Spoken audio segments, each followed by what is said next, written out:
thing. This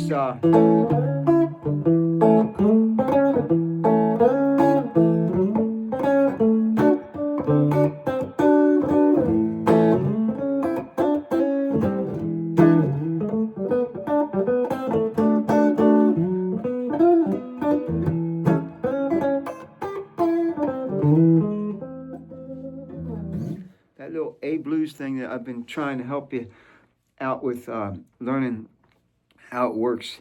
It occurred to me, I'm going over all these different scales and scale ideas, and never really told you how to figure out what the note names were of the three chords, the A7, the D7, and the E7. So I wanted to do a lesson on how to spell the dominant 7 chords, and it's really not that hard, and you have to learn it. So instead of going through the whole series and never telling you how to build the chords, I'm going to do that today.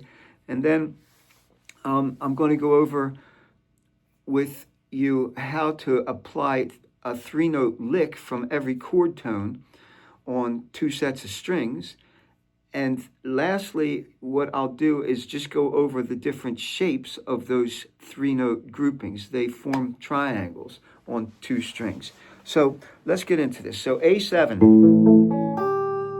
is an A, a C sharp, an E, and a G. You can do that a lot of different ways on the guitar. But you want to learn how to do it up 1 string. You want to learn how did we arrive at those 4 notes making up an A7 chord. Well, you take the root note A. To find what's called the next note, the major third, you have to go up 2 whole steps. So A to C sharp. To get to the next note of the chord, the 5th, you have to go up a step and a half. And to get to a minor 7th, the last note of the chord, the flat 7, you have to go up another step and a half. So the 3 notes that make up A7 are A, 2 steps to the 3rd, a step and a half to the 5th, and a step and a half from the 5th to the 7th. A, C sharp, E, and G. To play a D7 chord, you start on a D note and you do the same interval formula. You play the D note, you move up 2 whole steps, gives you F sharp, a step and a half, gives you A and a step and a half, gives you a C. So you have,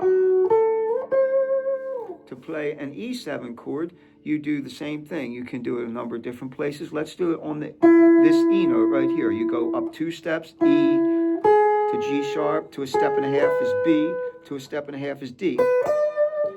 So literally with just those notes, if I played A7,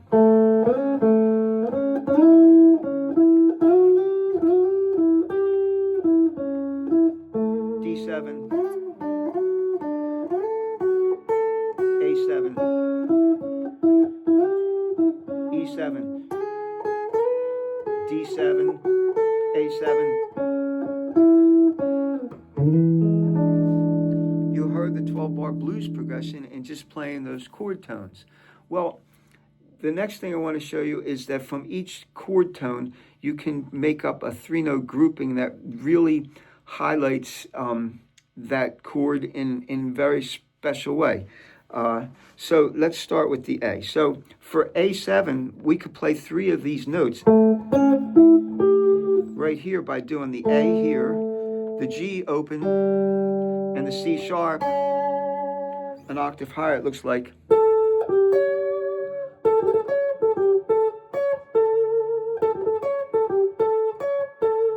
From your C sharp, you have the notes C sharp, E, and G. From your E note, you have these 3 notes, E, G, and A. From your G note, you have these 3 notes, G,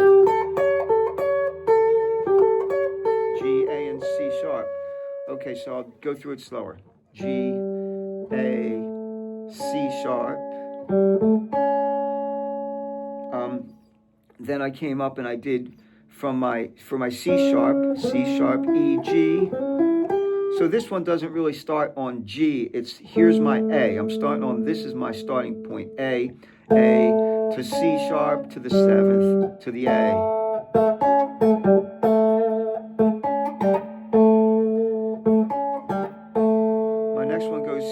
sharp, E, and G.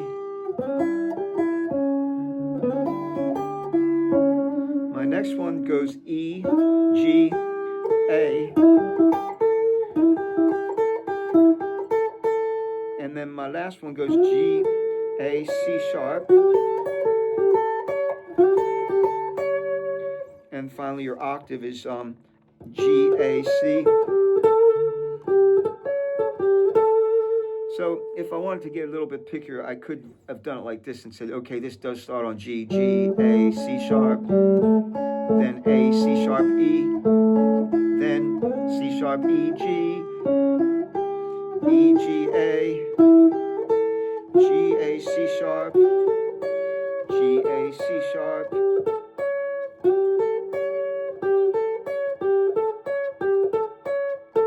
they're the same notes. So anyway, that was on strings 3 and 2. Those shapes will work exactly the same way for D7 and E7. Here's my D, so I have this.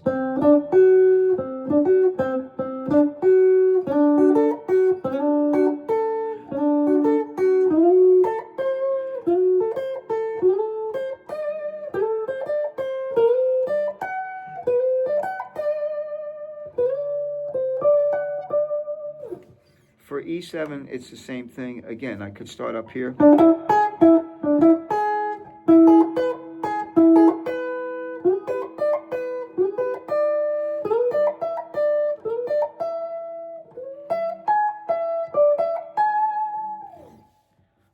These two strings are unique because they're tuned differently than all the other sets of strings on the guitar.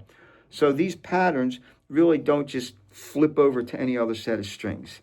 What I mean by that is this. For your A7, let's find the notes first of all on the second string. Here's my A, here's my C sharp, here's my E, and here's my G. Or I could do it, here's my A, here's my C sharp, here's my E, here's my G.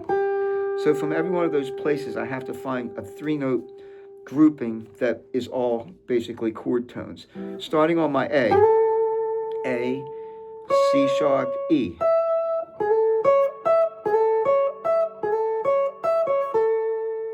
Starting from my C sharp. Starting from my C sharp this way. Same notes. Starting from my E.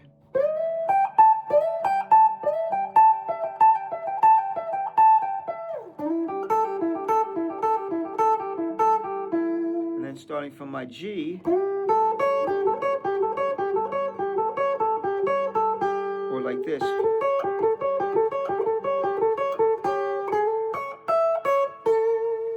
Those patterns are going to transpose to every other set of strings in exactly the same way. Let's see if I could show you. If I start here on my A, first of all, here's the notes. A, C sharp, E, and G. Or A, C sharp, E, and G. So A, same as this, an octave lower. Then C sharp, then E, then G, sorry.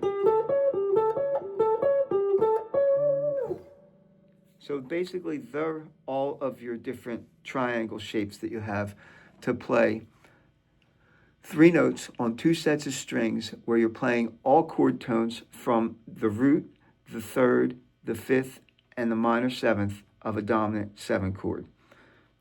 You have to know the notes. A, C sharp, E, and G make up A7, and then you have to know where they are.